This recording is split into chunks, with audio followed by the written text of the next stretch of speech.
who's spoken about Lando Norris's and McLaren's title chances this season. Now, while McLaren have only won 2 races this year, they have been very consistent at the front of the grid and have taken a lot of points away from Red Bull, especially with Sergio Perez struggling for form. From the constructors' side, they're currently 42 points behind Red Bull, but things are more comfortable in the drivers' standings, with Max Verstappen 78 points clear of Norris.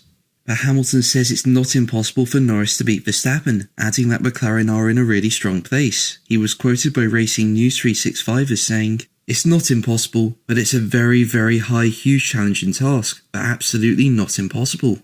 They've got 2 very strong drivers that are able to compete against, ultimately currently in the championship, one car that's really up there, doing a lot of the point scoring on the other side. So they've got something they can work with for sure. Now, I do think 78 points is going to be too hard to close down, but I do think McLaren will have a very strong chance at the constructors. I mean, both drivers have been delivering very good points, and if they can keep things consistent after the summer break, I do think Red Bull will have a challenge finishing first in the constructors. Now, on the subject of McLaren, CEO Zak Brown has said he wants power taken away from individual teams when it comes to votes on key F1 issues. Under the current rules laid out in the Concord Agreement, all 10 teams on the grid get 1 vote in meetings, while an F1 representative and the FIA also get a vote. But Brown said the actions of some team principals were embarrassing and that the FIA and F1 should have more power. Brown was quoted by the Daily Express as saying, "I'd like to see us get rid of majority votes and get to a simple 50%, as something could get through because we're all conflicted in some way at some point, and the threshold for teams to be able to rally together and block something is there.